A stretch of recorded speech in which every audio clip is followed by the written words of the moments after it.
Sabe, assim, há momentos realmente, por isso que eu pedi para o Tiaguinho cantar aqui de novo. O cântico, olha, é difícil, né? Vai ser momentos difíceis, mas Deus vai nos trazer redenção nesses momentos, Ele vai nos trazer, Ele tem uma promessa de vitória para a nossa vida. E é essas promessas que eu quero, assim, meditar com você hoje. Há pouco dia atrás, assim, eu pensei em 2 textos, né? Um deles estava lá no Velho Testamento. Aí meu pai falou assim, Ricardo, você tem pregado muito no Velho Testamento. Eu falei, então tá bom, agora, hoje eu vou cumprir, hoje eu vou ser o oposto. Eu não vou mais hoje eu não vou no Velho Testamento. Hoje o texto que eu quero compartilhar é no Novo Testamento. É uma mesma reflexão, né? Uma outra situação muito semelhante desse texto que eu tinha visto lá no Velho Testamento e que está aqui no Novo. E o tema, né, o estudo para hoje, é um episódio muito conhecido de muita gente aqui. Eu sei que alguns já passaram, já leram esse texto aqui, não vai ser novidade para muita gente. Mas é um texto que traz assim um momento de restauração de visão na vida de 2 pessoas. Eu acho que se a gente hoje está enfrentando desafio na nossa vida e precisa de uma restauração de visão e compreensão das coisas de Deus, eu quero te convidar, então, a meditar, né, nesse episódio, nesse texto. O tema de hoje é o caminho de Emaús. Está lá em Lucas 24. O caminho de Emaús, um caminho de restauração de visão. E eu quero, assim, da mesma forma que Deus assim me trouxe uma palavra, né, de ânimo nesse texto, eu quero também te renovar a isso, de compreensão. Como que nós podemos, em momentos difíceis da nossa vida,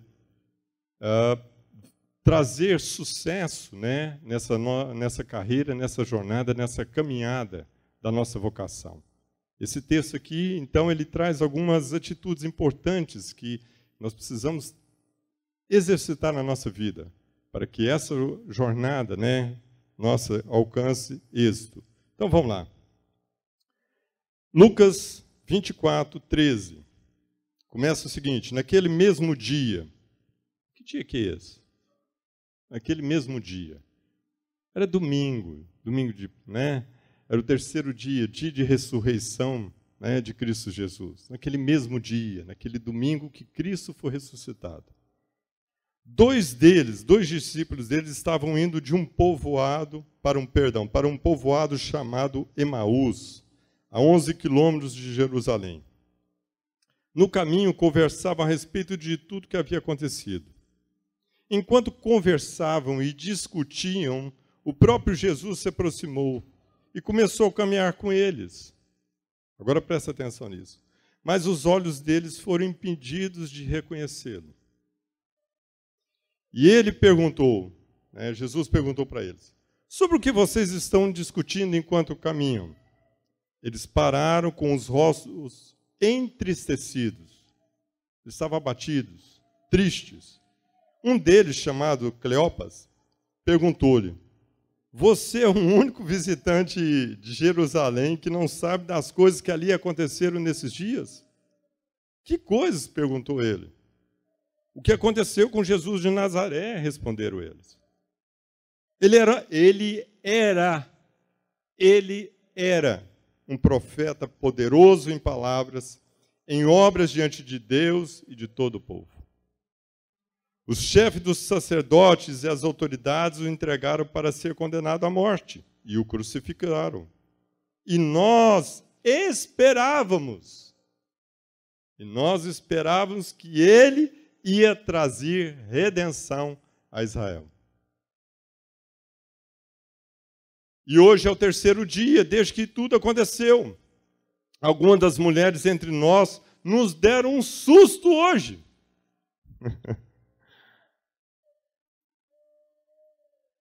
Foram de manhã bem cedo ao sepulcro e não acharam o corpo dele. Voltaram e nos contaram ter tido uma visão de anjos que disseram que ele estava vivo.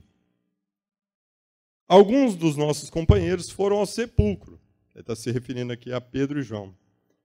E o encontraram tudo exatamente como as mulheres haviam dito, mas não ouviram. Ele lhe disse: como vocês custam a entender e por que demoram a crer em tudo que os profetas falaram? Não devia Cristo sofrer essas coisas para trazer a sua glória? E começando por Moisés, os profetas, explicou-lhe o que constava a respeito dele e todas as Escrituras. Ao se aproximarem do povoado, para qual estavam indo, Jesus fez como se ia mais adiante, mas eles insistiram muito com ele. Fica conosco, pois a noite já vem, o dia está findando. Então ele entrou para ficar com eles. Quando estava à mesa com eles, tomou o pão, deu graças e o partiu e deu a ele. Então, os olhos deles foram abertos e o reconheceram, e ele desapareceu à vista deles. Perguntaram um ao outro: não estava queimando o nosso coração enquanto ele nos falava no caminho e nos expunha as Escrituras? Levantaram-se e foram imediatamente para Jerusalém.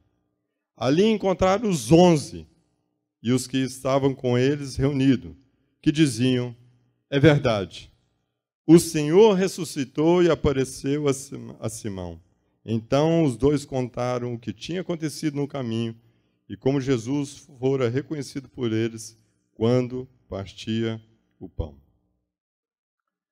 Querido, na nossa vida, né, a gente faz um exercício mental a gente gasta muita energia, né, para, diante das dificuldades, das adversidades, montar estratégias, possibilidades de soluções. Nós somos expertos nisso. Se tem pessoa arquiteto em dar solução, né, eles falam que de religião e futebol todo mundo entende um pouco, e é verdade. Na nossa vida, nós somos capazes de trazer soluções muito fáceis na vida das pessoas. Nós fazemos um esforço mental muito forte para trabalhar essas possibilidades na nossa vida. E o intuito disso é que muitas vezes nós estamos diante dessas circunstâncias, nós queremos minimizar, né, assim, amenizar da melhor forma possível os fracassos e as decepções diante de muitos projetos na nossa vida. Frequentemente, né, nós encontramos muitas vezes frustrados diante de algumas situações que fogem o nosso projeto, a nossa ideia, né? Muitas vezes quando a gente não tem os resultados alcançados de acordo com muitas vezes a gente pensava, a gente começa a ficar então frustrado com isso. E lidar com essas frustrações muitas vezes é complexo na nossa vida. Primeiro, que muitas vezes assim, a primeira atitude, né, quando a gente encontra, né, essas coisas que fogem ao nosso controle, a gente começa a ficar meio letárgico. A gente começa a ficar assim meio apático, né, diante dessas situações que muitas vezes nos traz desgosto e frustração. Também em outros momentos não começa a dar uma certa... muitas vezes a gente encontra pessoas assim, tensa, nervosa, também na vida. Né? Começa assim, a trazer muito desgaste emocional. Nesse texto aqui acima, a gente percebe, nesse texto que a gente acabou de ler, a gente percebe essa situação apática, letárgica, com relação a esses discípulos.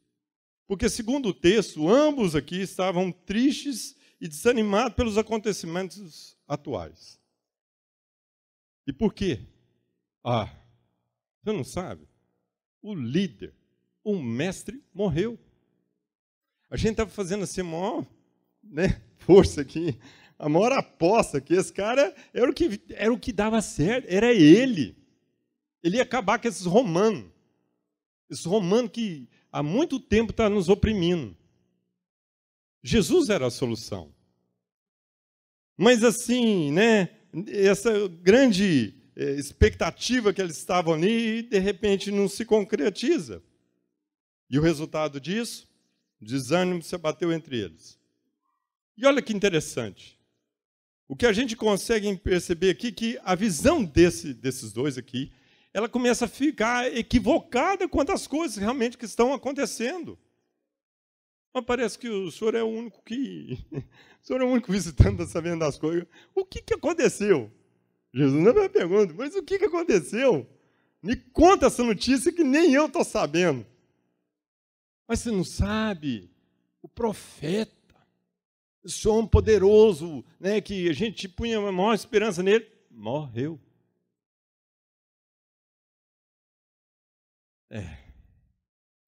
E o que eu acho interessante, assim, essa frustração fez com que esses dois tomassem um sentido e um rumo na vida deles bem diferente daquilo que Jesus havia proposto para eles.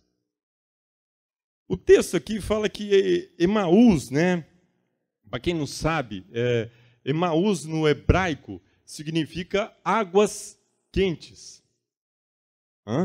Caldas Novas. Já entendeu? O Emaús naquela época lá era uma cidade atraente, boa para passar as férias. Muita gente conhecia aquele lugar. E principalmente esses dois discípulos. Sabe por quê? Eles eram de Emaús. As famílias deles, eles moravam lá. E eles residiam lá há muito tempo. Foi de Emaús que eles saíram, né, então, para toda uma proposta, largaram tudo que eles tinham para esse desafio. E agora, estavam regressando ali, retornando ali para aquela cidade, né, pouco tempo depois, porque sentiram que os seus planos estavam frustrados. Nessa perspectiva, né, para esses discípulos, a gente percebe que esse caminho de Emaús é considerado aqui para eles como um caminho de decepção. Vocês percebem isso? É um caminho de frustração. É um caminho de descrença. E ele vai mais além.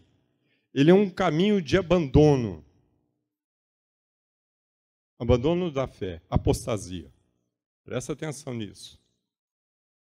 Deixa Deus ministrar quando os nossos sentimentos falam muito mais alto na nossa vida. Presta atenção nisso. Chega ao ponto de apostasia. Que isso, Ricardo? Descrentes não estavam confiando agora, não criam mais em Cristo, meu amado. Ele é passado. Se Jesus um dia representou algo na vida desses homens, ele é tratado no passado. Ele era. Ele não é mais. Abandono da vocação e da palavra de Deus. Mas também, por outro lado, a gente percebe que esse caminho, né, de Emaús, ele também traz um outro sentido. Nós vamos perceber isso. E aqui que eu quero começar a meditar com vocês, como que esse caminho pode se transformar num caminho de sucesso na sua vida. Porque esse mesmo caminho é um caminho agora também de revelação. Quem de fato é Cristo. Quem de fato é Cristo. Não esse profeta poderoso em palavras, mas alguém muito superior a isso. Quem de fato é Cristo. Para quem assim, puder compreender hoje, esse texto que eu quero meditar com vocês, vai trazer um outro entendimento, quem de fato é Cristo na sua vida. Porque é um caminho de revelação. É um caminho também, outra coisa também mais interessante, aqui eu quero meditar com vocês, é um caminho de resgate. Resgate de quê, Ricardo? Da sua fé. Resgate da sua vocação, do seu chamado. Rogo-vos para que vocês andem de modo digno da vocação que fostes chamado. Amém? E ele faz isso. Eu estou comentando isso porque esses dois sentidos aqui, porque no primeiro, né, se ele é um caminho de frustração, a gente percebe isso logo de cara no versículo 21. Olhem comigo. Nós esperávamos que ele ia trazer redenção a Israel, e hoje é o terceiro dia desde que tudo isso aconteceu. Amados, da mesma forma que muitas pessoas, esses discípulos, esperavam que Cristo fosse um triunfo, né, mágico, cinematográfico, para trazer, né, redenção dos seus inimigos.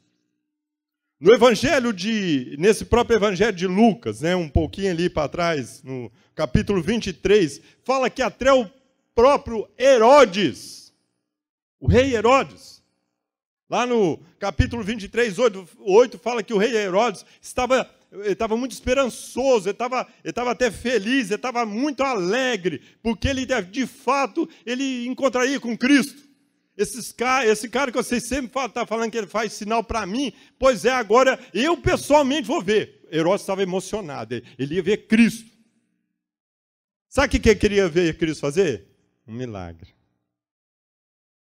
Sabe o que Herodes estava assim, esperançoso para encontrar com Cristo? Para ver de fato um milagre na vida dele. Faz um sinal agora. Eu estou doido aqui, estou esperando. Já me falaram de você há muito tempo. Sabe o que eu estou esperando, Cristo? Faz um milagre. Em outro momento também, lá no capítulo 23, 48, fala que a população que estava reunida ali na crucificação, vendo que os acontecimentos, nesse cara não resolve, ele não desce da cruz, ele não vira nada. Sabe o que aconteceu com a população? Sabe o que aconteceu? Ela bateu no peito e foi embora. Sabe por quê? Ele estava esperando um sinal, um milagre. Eu fico pensando, se fosse qualquer um de nós, gente, vou ser muito sincero. No momento de condenação, vamos lá, momento de condenação, Cristo está lá na frente, né, de Pilatos e tudo, grande reality show, Big Brother 16, 17, vamos pensar, né, Big Brother daquela época, teria que ser o 01, né, porque é o começo do ano, primeiro ano, não sei das coisas, mas vamos lá, Big Brother, grande reality show, no momento de crucificação, né, de Getsemane, eu já imaginei, anjos descendo, e a espada ali comendo, e bordoado, e não sei das quantas, anjos livrando Jesus Cristo. Grande reality. Cara, showzaço. Fogo para todo lado. Esse é o cara. Da cruz, né? Desce aí, já pensou? Agora ele tira ali os pregos e pula. Agora só, filho de Deus. Ninguém mais vai duvidar. Eu acho que nós estávamos pensando assim. Os discípulos estavam pensando dessa forma. Estou doido para ver um sinal aqui. Estou doido para ver um milagre. Mas sabe o que aconteceu nesse momento de maior, né? Ali que é o momento reality, um momento de grande show. O que acontece com Jesus? Ele fica calado. Como assim? Não estou entendendo, o Filho de Deus. Ele está sendo injustiçado. Estão falando uma tremenda mentira desse cara.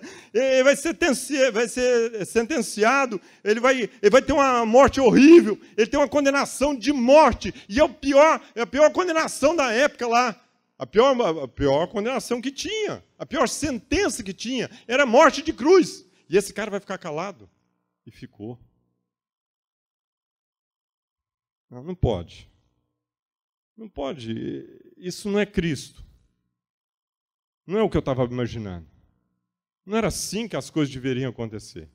Começa a entender, meu amado, porque que muitas vezes as coisas na nossa vida começam a gerar muita frustração, porque o Cristo não está correspondendo às nossas expectativas.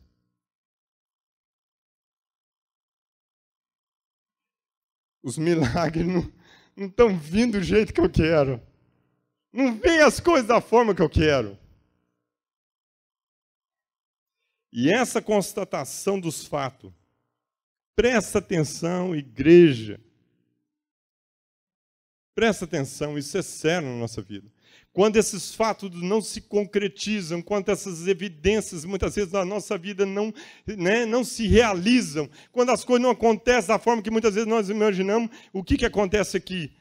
Eles sepultam a esperança de redenção e caem em completo desânimo. Eu esperava que esse cara que fosse nos redimir. E agora nós estamos entristecidos. O outro ponto importante está aqui no versículo 13. Naquele mesmo dia. Não estou entendendo. Naquele mesmo dia, como eu falei agora. Era domingo. Domingo em que o Cristo foi ressurreto. Ele cansou de falar isso, gente. Cansou. Falou várias vezes, por sinais, de várias formas. Eu vou ressuscitar, mas eles não creram, não foi da forma deles.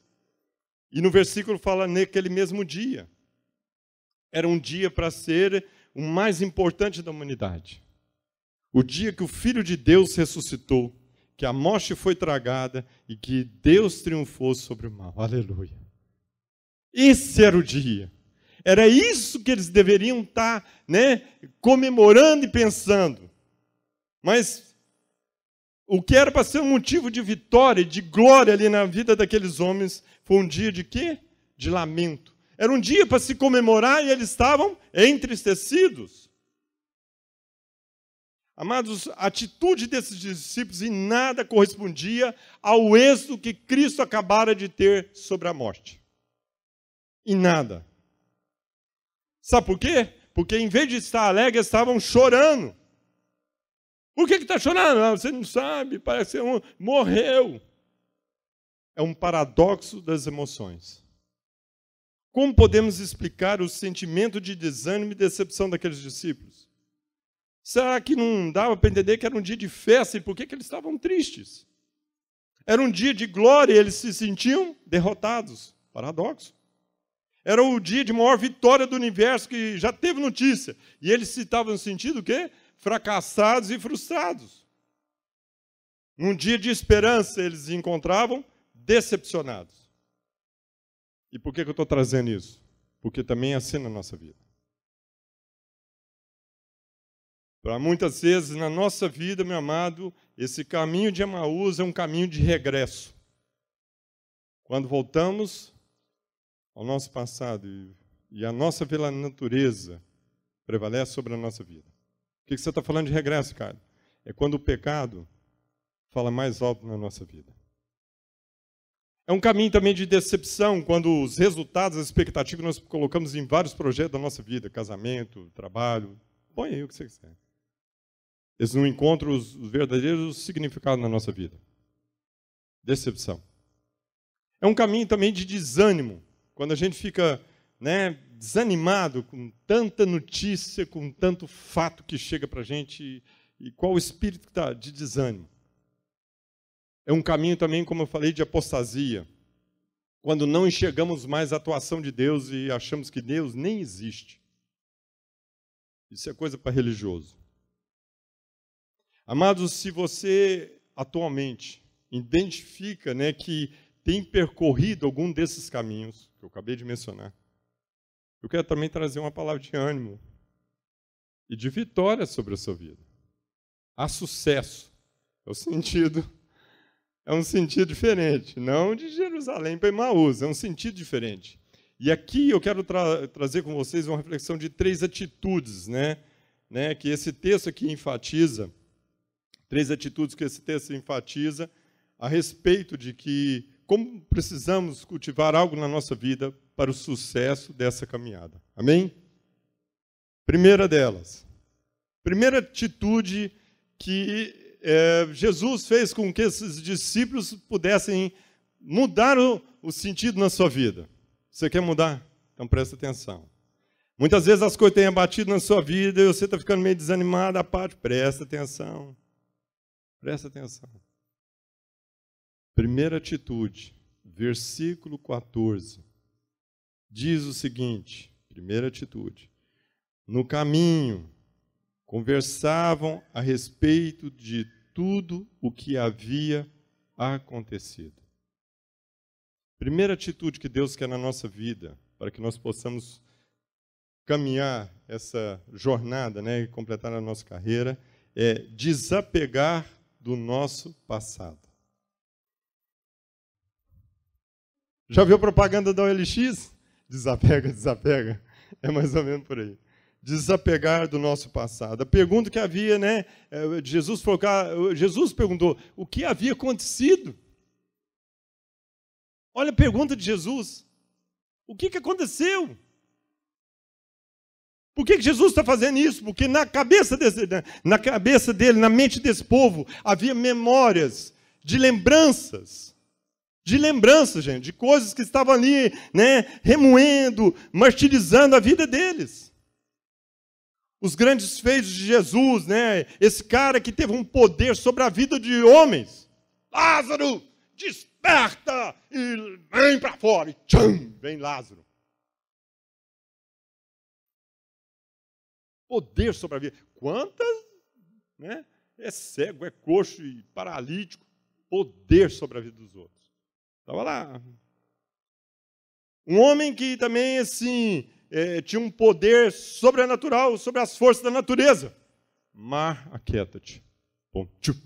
Na hora. Tempestade. Pá, não é verdade? Também um profundo conhecimento da vontade do Pai. Agora, presta atenção nisso. Presta atenção.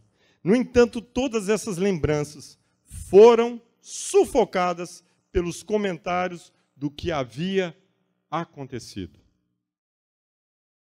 Por que eu estou enfatizando isso?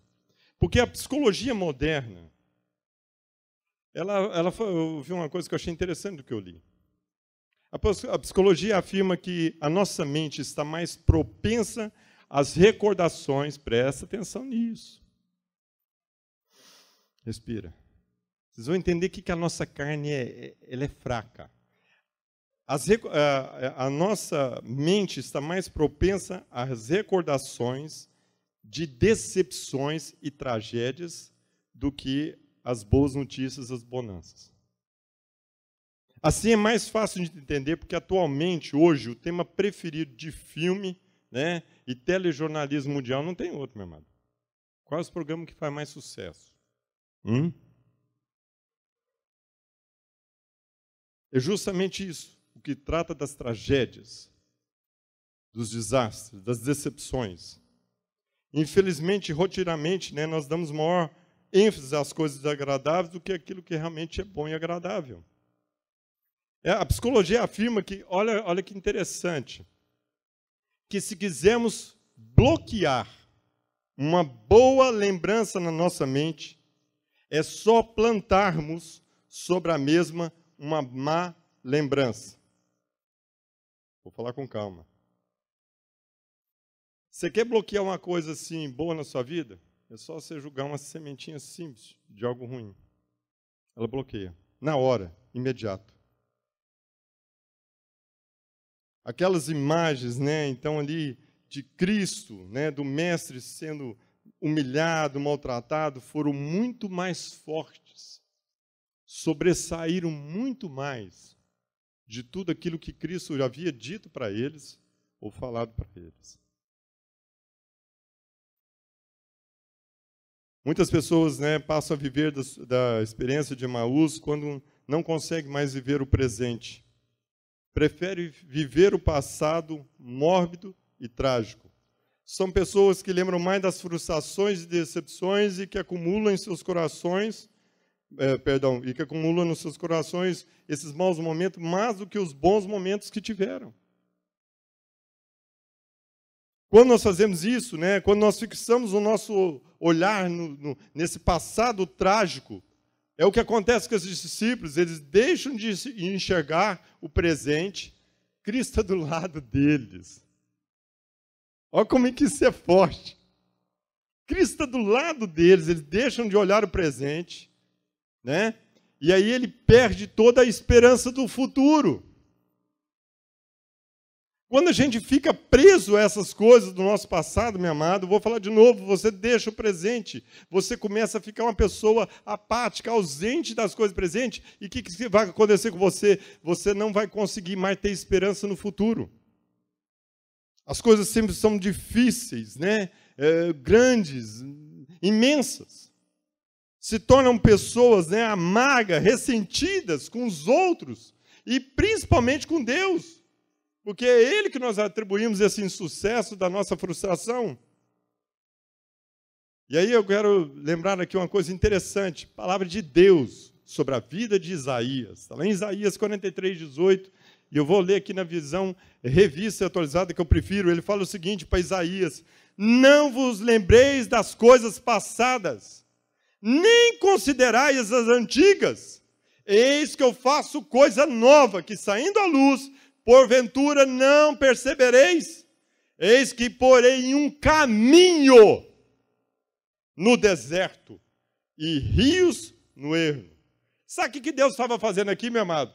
Deus estava alertando o povo dele. Falou: olha, eu vou libertar vocês de onde vocês estão, do cativeiro que vocês estão. Mas eu não vou libertar do jeito que vocês estão pensando, que eu vou ir abrir mar vermelho para vocês. Negativo. Eu vou trazer sobre a Babilônia um outro povo. E sabe quem foi esse povo? A Pérsia. Deus tirou o povo dele de Israel, dentro da Babilônia, com outro povo. Acredite se quiser. Dario, rei da Pérsia. É isso. Eu vou dar um caminho para vocês, meu amado. Não importa, né, quão imaginável possa estar a situação, mas Deus vai trazer uma direção na sua vida. Você tem que crer nisso. O que nós não podemos fazer é o que aconteceu com a mulher de Ló, que uma vez ouvindo a palavra de Deus, uma ordem de Deus, o que ela faz? Ela olha para trás. E qual foi o resultado? Transforma numa estátua de sal. Está lá em Gênesis 19. Também no texto aqui de Lucas, né? Olha que interessante, abre aí. Lucas 9:62. Toma essa palavra na sua vida. Fala que é o seguinte, que ninguém tendo posto mão no arado deve olhar para trás, porque não é apto, ele não é digno do reino de Deus. Você que está preso aí no passado, achando que essas coisas ainda te dominam, essas coisas, meu amado, em nome de Jesus. Toma posse disso. Você que teve esse Deus na sua vida e lançou mão desse arado, não olhe mais para o passado. Eu não estou falando para você desprezar, né, as suas experiências, não é isso. Eu não estou falando de desprezo. Eu estou só falando que você não fique aqui remoendo o seu passado. Paulo compreendia muito bem essa palavra de Cristo. Lá em Filipenses 3:13, não penso que eu já tenha alcançado, mas uma coisa eu faço, esquecendo das coisas que para trás fico, avanço para que estão adiante, prossigo para o alvo, a fim de ganhar o prêmio do chamado celestial de Deus em Cristo Jesus. Amados, esses versículos que eu li para que você possa entender algo na sua vida importante. Rumo, direção. Na direção de, o caminho é o mesmo, mas na direção de Emaús para Jerusalém. Perdão, de Jerusalém para Emaús. É um caminho de decepção, de frustração, de desânimo, de fraqueza, de desespero, de angústia, de ansiedade, de desobediência, de inobservância das Escrituras, de insensibilidade no ouvir da palavra de Deus e de perda de visão. Mas quando nós fixamos os nossos olhares em Cristo Jesus, Ele nos dá um outro sentido, né? Ele mesmo agora traz uma outra direção na nossa vida. E qual direção? É um sentido oposto. É o sentido de Emaús para Jerusalém, né? Quando agora eles encontram com Cristo, eles são revelados. E por que você está falando isso, Ricardo?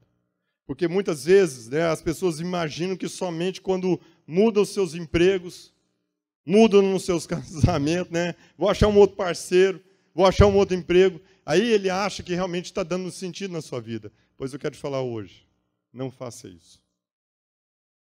Não faça isso.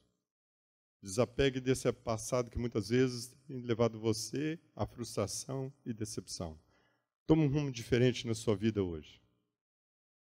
Creia que Cristo está trazendo uma direção. Deus falou para aquele povo, eu vou dar um caminho para vocês.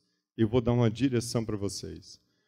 Jesus Cristo, eu sou o caminho, a verdade e a vida. Ninguém tem ao Pai, senão por mim. Aleluia. Amado, uma outra atitude, né, que a gente pode experimentar desse texto aqui, e que é muito importante para que a gente encontre vitória nessa nossa jornada, a segunda atitude, entusiasmar pela palavra de Deus. Entusiasmo pela palavra de Deus. Presta atenção, versículo 25. Versículo 25. E ele lhe disse: como vocês custam a entender e como demoram a crer em tudo que os profetas falaram? Não deveria Cristo sofrer essas coisas para entrar na sua glória? E começando de Moisés e todos os profetas, explicou o que constava a respeito dele e de todas as Escrituras. Agora perceba no versículo 32. Perguntaram um ao outro, né? Não estava queimando em nosso coração enquanto ele nos falava no caminho e nos expunha as Escrituras? Não estava o nosso coração quente, né, caloroso, enquanto Jesus nos expunha as Escrituras? No texto original do grego, né, eu tenho uma Bíblia lá que ela traz as palavras no grego, no original. E lá no grego, ele troca essa expressão aqui, né, de que vocês custam a entender e demoram a crer, ele substitui essa expressão por uma palavra mais forte. O grego, acho que ele é mais duro. Ele troca para nécios, ignorantes, tardios, lentos de coração para crer tudo que os profetas disseram.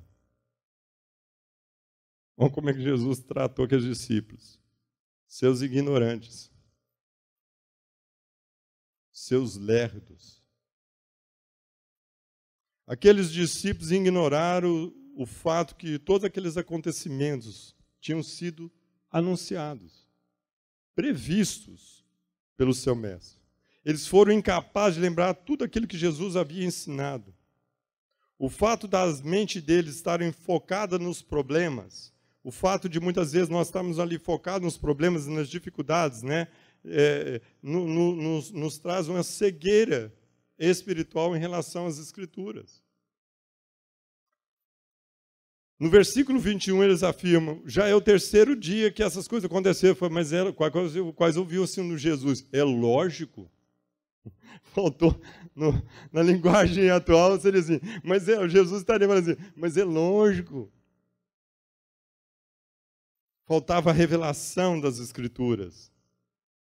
E aí, né, Jesus agora traz, então, uma exortação para a vida deles. E é uma exortação para a nossa também. Meus amados, assim, para que a gente possa compreender melhor, né, para que essa chama esteja mais ardente no nosso coração, nós precisamos buscar essa intimidade com a palavra de Deus, com Cristo Jesus. Esse conhecimento não pode ser uma coisa superficial. Nós precisamos ter uma consciência clara que Jesus não é, por isso que eu falei no começo, não é só um varão, um profeta poderoso em palavras e obras, como eles afirmaram aqui no versículo 19. Não, Jesus não é esse. Sabe o que Jesus é? Se você tivesse me ouvido, escutado tudo que eu te falei, eu sou o Filho de Deus, eu sou aquele que serei ressuscitado justamente no terceiro dia, que é hoje. Mas vocês estão lentos nessas coisas. Quantas vezes, então, né, na nossa vida, no nosso dia a dia, os afazeres nos distancia dessa intimidade com Deus. Amado, quantas vezes, eu queria fazer uma reflexão, quantas vezes no nosso dia a dia, né, as nossas atitudes realmente traduzem esse testemunho da importância de Cristo em nossas vidas? Quantas vezes no nosso dia, né, dia a dia, as atitudes nossas nos mostram o quanto Jesus é necessário para nós? Quantas vezes nós evidenciamos também nesse dia a dia o quão comprometido e enganjado nós estamos no cumprimento dessa vocação e desse propósito divino? Estou falando dessas reflexões que nós temos que fazer. Porque a gente vive falando, eu sei, Senhor, que a sua vontade é soberana, ela é boa, perfeita, agradável. Nós falamos isso, mas quantas vezes isso de fato queima aqui por dentro? Se isso muitas vezes não tem sido uma superficialidade. Sabe assim, essa questão de convicção, foi o que eu falei ali na vida de Jacó. O cara lutou a noite inteira com Jesus, tentando convencer ele dos projetos dele. E aí Deus revela para ele, falando, meu irmão, enquanto você for Jacó, você vai ficar chinfrim, mas eu quero te dar algo além maior. Eu quero que o seu nome seja de uma nação. Para de ser Jacó e vai ser Israel. É isso na nossa vida. Muitas vezes essas coisas, né, falamos, e os outros vêm, pregam, beleza, mas isso não cai, não queima. E o texto é claro, olha, no momento que isso queimou dentro da gente, a gente percebeu das coisas. As motivações passam a ser de fato corretas. Lucas 22, 42. Pai, se queres, passa de mim esse cálice, contudo não se faça a minha vontade, mas a tua. Isso é um coração ardente, que conhece o seu desígnio, conhece a sua vocação, conhece o seu propósito. Meu amado, nós temos um grande desafio esse ano. E para isso nós precisamos que essa palavra de fato queime aqui dentro do nosso coração. Para que não seja a minha vontade, a minha necessidade, mas de fato o desígnio de Deus na minha vida. Por que você fala isso? Porque o que eu quero que consuma no seu coração, que está ali em Romanos 8, 28. Todas as coisas cooperam para o bem daqueles que amam a Deus, daqueles que são chamados segundo o seu propósito. Quer dar certo? Quer dar certo no seu empreendimento? Quer dar certo na sua vida? Quer que a sua vida faça sentido? Quer que o seu nome seja mudado num Jacó para Israel? Pois todas as coisas cooperam para aqueles que amam a Deus. Aleluia. Deixa essa palavra, né, queimar dentro do nosso coração. Mas se muitas vezes nós estamos começando a ficar abatidos, né, e entristecidos com as previsões, com aquilo que muitas vezes está se comunicando, se ao invés de nós queimarmos, o que vem é uma água apagando tudo isso, que se muitas vezes eu tenho ficado desanimado, apático, ausente, omisso nas coisas. Presta atenção, será que essas reações na sua vida não são um indício que ainda de fato você precisa conhecer quem Jesus Cristo é? Ele não é só um profeta poderoso em palavra, ele é o Filho de Deus que trouxe vida para você. O que eu preciso fazer, Ricardo? Entre nessa intimidade. Entre nessa intimidade. Jesus não veio aqui para ser esse lâmpada, né, esse gênio da lâmpada mágica, para atender às minhas necessidades, às minhas vontades. Ao contrário, ele veio para morrer pelos meus pecados. E por quê? Porque os meus pecados me fazem separação entre eu e ele. Então, eu quero te falar, meu amado, Jesus veio para aniquilar uma inimizade que havia entre eu e ele. Jesus veio para aniquilar uma amizade que havia entre eu e a minha esposa. Jesus veio para aniquilar uma inimizade que havia entre eu e meus filhos. Jesus veio para aniquilar uma inimizade que havia entre eu e a sua igreja. Jesus veio para aniquilar uma inimizade que havia entre eu e meu próximo. Faça com que Cristo dê sentido à sua vida, meu amado. Ele não veio aqui para atender a sua necessidade. Jacó também pensava assim, eu estou voltando tão próximo, eu entrei com um cajado, agora eu vejo com uma manada. Tadinho, estava longe da vontade de Deus. Não compreendiam, não tinham sido revelado daquilo que era realmente o propósito de Deus na vida dele. Pois presta atenção, a palavra de Deus, em Hebreus fala que ela vive afiada, vive eficaz, é mais afiada que qualquer espada de 2 gumes que penetra ao ponto de discernir alma e espírito, juntas e medulas, e julga os pensamentos e as intenções do coração. Amado, se apegue a essa palavra de Deus, para que ela te revele aquilo que ainda está oculto. Em 1 Coríntios 4, 5, fala que Cristo veio para trazer revelação ao que estava oculto. Aquilo que estava oculto agora foi revelado em Cristo Jesus. Cristo é essa palavra. Então ele traz realmente revelação. Esses homens agora, quando compreendem a palavra de Deus, eles agora entendem, eles têm discernimento. Mudam-se os sentidos na sua vida. Quando eles foram revelados por essa palavra, muda-se os sentidos na sua vida. Você está entendendo isso que eu estou falando? Cara, eu estou meio perdido. Escuta! Escuta o que eu estou falando. Cristo tem um propósito muito maior do que atender a sua necessidade. E eles entenderam isso. E quando eles perceberam isso, agora eles mudam o sentido nas suas vidas. Eles mudam as direções das suas vidas.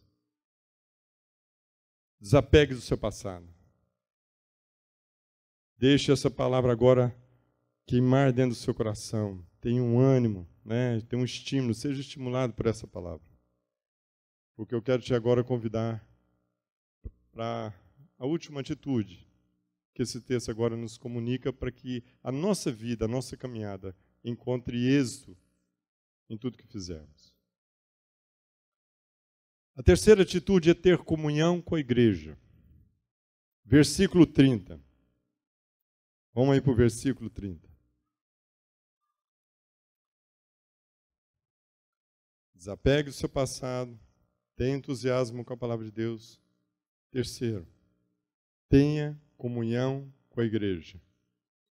Olha o sucesso aqui, interessante nisso. E agora nós vamos perceber porque não tem jeito. Tem hora que a gente está querendo pegar umas coisas e largar outra. Não tem jeito. Vou te dar uma péssima notícia. Só tem sentido. Só vai dar sucesso se você fizer os três. Se você quiser pegar um, não vai dar certo. E você vai entender por quê. Versículo 30.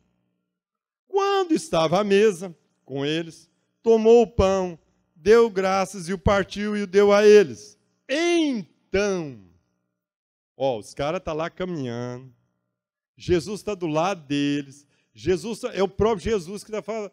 Sabe quem está fazendo sermão para esses caras? Jesus. E eles até agora não entenderam nada. Vocês estão entendendo isso que eu estou falando? Vamos lá.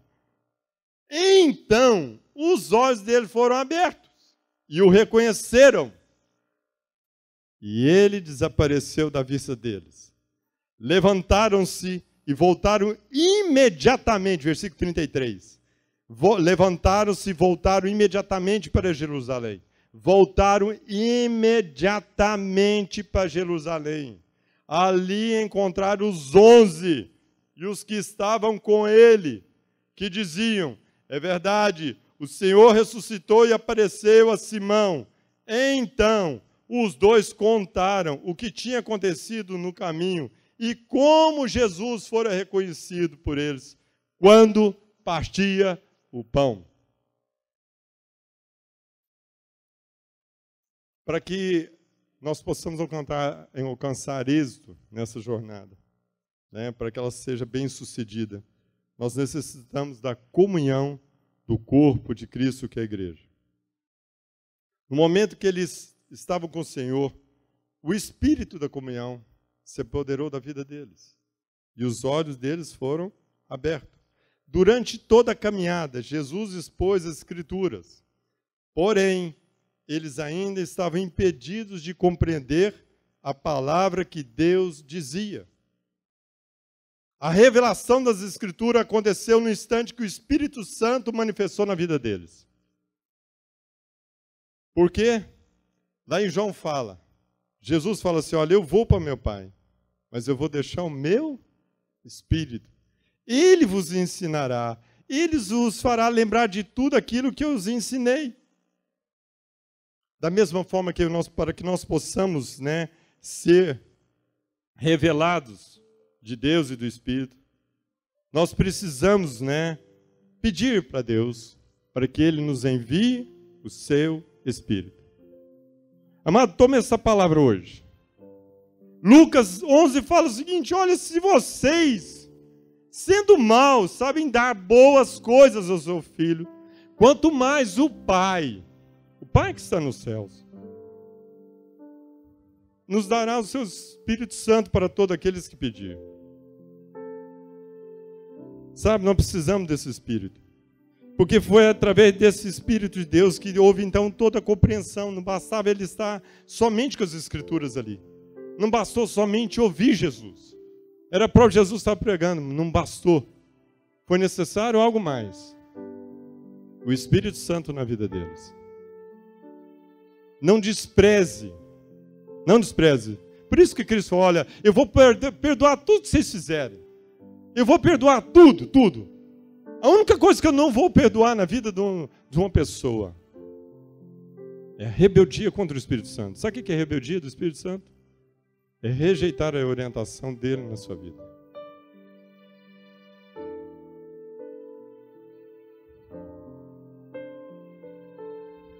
No momento que eles foram iluminados os seus olhos,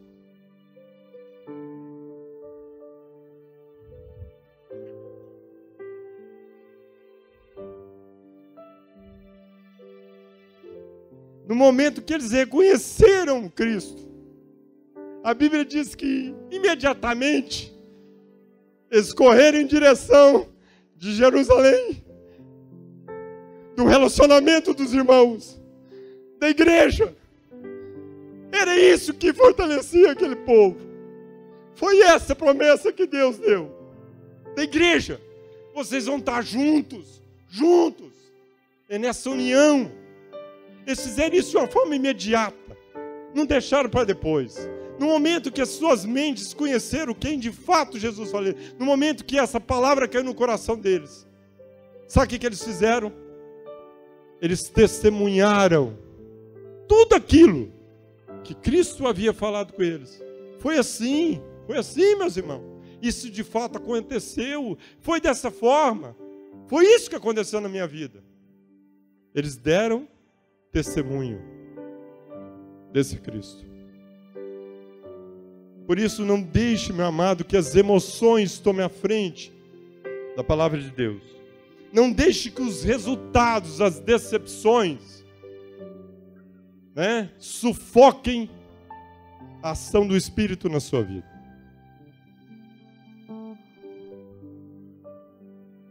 Faça o que eles fizeram. Jesus, fica conosco. Assente na mesa. Fica conosco, Pai. Traga o teu Espírito sobre nós. Amado, peça o Espírito de Deus para que Ele te dê direção na sua vida. Desapegue do seu passado. Deixe que essa palavra agora busque entusiasmo. E mais, busque o Espírito da comunhão, que é a igreja. Amém? Você quer conhecer do Espírito Santo? Aqui. É nesse corpo que se revela o Espírito Santo de Deus.